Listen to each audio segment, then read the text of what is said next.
Prancis belakangan ini menjadi trending topik karena sang presiden beberapa kali mengeluarkan pernyataan yang kontroversial mengenai agama Islam. Alhasil sejumlah negara yang mayoritas memang penduduknya Muslim, khususnya di negara-negara Timur Tengah kompak mengecam Prancis. Bahkan Timur Tengah berjamaah boykot Prancis. Apa sebetulnya yang sudah dilakukan Presiden Prancis sampai membuat negara-negara Arab dan sekitarnya itu panas, dan bagaimana dampak dari pemboikotan ini terhadap ekonomi Prancis? Kita akan bahas bersama.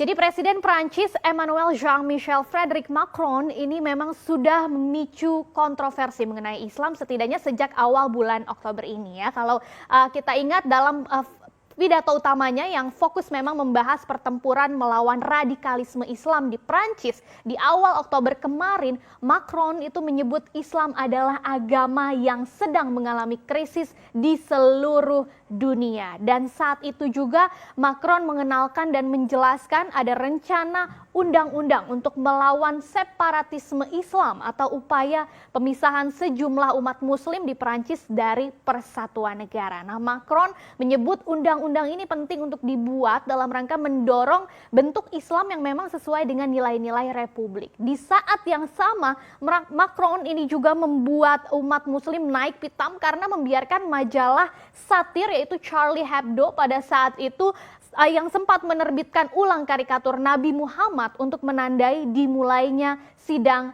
terhadap para tersangka pelaku penembakan brutal di kantor Charlie Hebdo di tahun 2015 lalu oleh pria bersenjata militan Islam yang menewaskan 12 orang. Macron saat itu tidak mau mengecam hal itu karena menurutnya Prancis memiliki kebebasan berekspresi termasuk juga kebebasan pers. Dan yang terbaru yang juga membuat heboh belum lama ini, Macron juga kembali menuai kontroversi karena membela seorang guru di Prancis yang dipenggal setelah menunjukkan kartun Nabi Muhammad di kelas sambil berbicara soal kebebasan. Nah, menanggapi insiden ini, Macron menyebut sang guru ini dibunuh karena kaum Islamis menginginkan masa depan Prancis.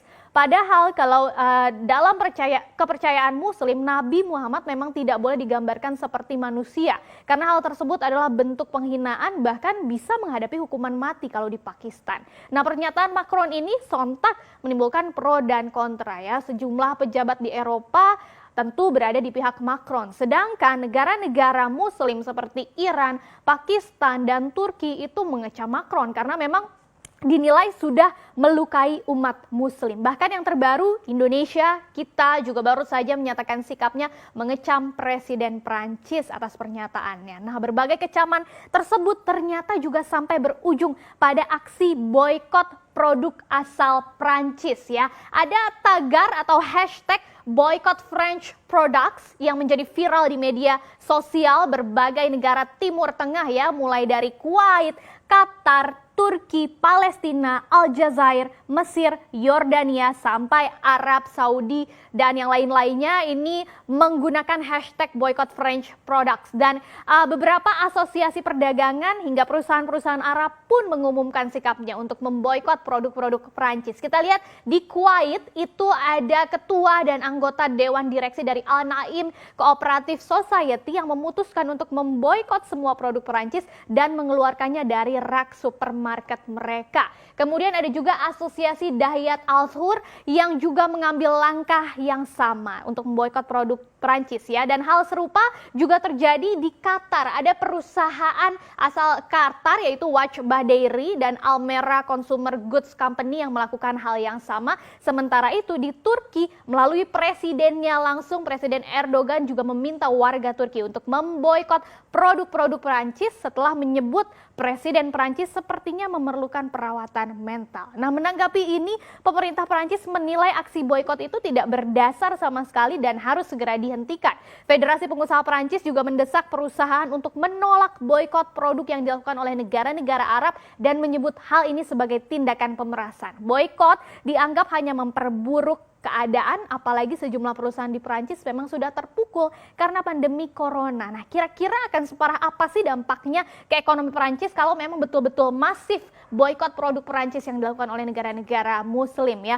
Sebagai negara yang terbuka dengan total kontribusi ekspor terhadap PDB itu ada lebih dari 30%, maka ekspor Perancis ke negara-negara Muslim termasuk di Timur Tengah pasti akan mengalami penurunan ya kalau memang aksi boykot ini serius betul-betul besar. Nah, jika mengacu pada data Observatory of Economic Complexity dari 2018, total ekspor Perancis ke berbagai negara Muslim itu totalnya mencapai 41,1 miliar dolar Amerika Serikat atau setara dengan 7,3% dari total ekspor keseluruhan Perancis yang mencapai lebih dari 500 miliar dolar Amerika Serikat ya. Dan 5 besar negaranya kita lihat di sini negara Muslim yang menjadi tujuan utama ekspor produk Perancis. Yang pertama ada Turki ya, bahkan sampai 7,17 miliar dolar Amerika Serikat. Kemudian Aljazair, Maroko, Arab Saudi hingga Uni Emirat Arab. Nah, tapi memang banyak pengamat ekonomi yang menilai dampak dari aksi boykot ini sepertinya hanya kecil saja dan bersifat jangka pendek. Karena kalau dilihat persentase ekspor produk Perancis ke negara-negara Muslim ini memang masih sangat kecil ya, paling tinggi hanya 1,27%.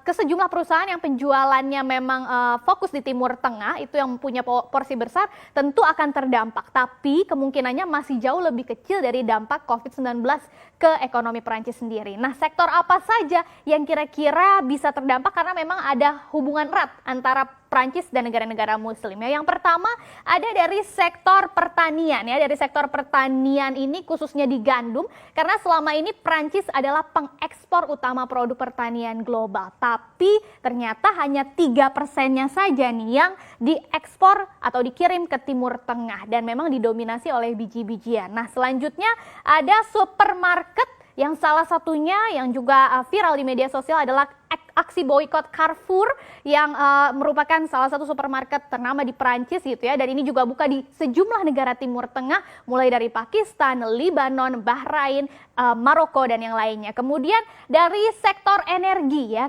raksasa energi Prancis Total ini juga hadir di banyak negara Muslim termasuk Pakistan, Bangladesh hingga Turki, dan begitu juga dengan sektor fashion dan barang mewah seperti produk kosmetik dan perawatan kulit L'Oreal, kemudian juga untuk brand-brand fashion besar seperti Louis Vuitton, kemudian Chanel, Dior dan yang lain-lain.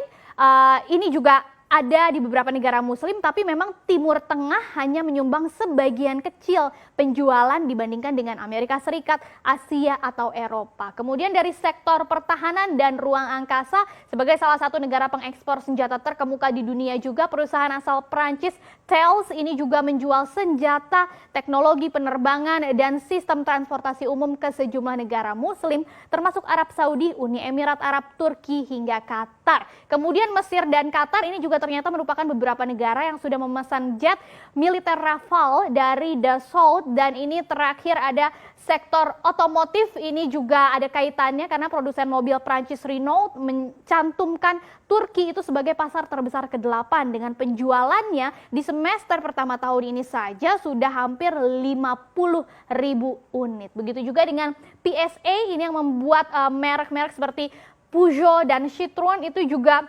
memiliki keterkaitan begitu ya antara Prancis dengan negara-negara Muslim. Tapi sekali lagi seperti kata ekonom-ekonom atau pengamat-pengamat ekonomi, kalau dilihat dari sektor-sektor ini sepertinya dampak dari boykot berjamaah tadi dari negara-negara Muslim terhadap produk Prancis tidak akan terlalu berdampak ke ekonomi Prancis. Tapi biar bagaimanapun juga kita berharap baik Prancis dan negara-negara Muslim lainnya menemukan jalan tengah ya, supaya tidak ada lagi keributan-keributan, dan apalagi khususnya di tengah tantangan besar yang sedang kita hadapi saat ini yaitu pandemi COVID-19.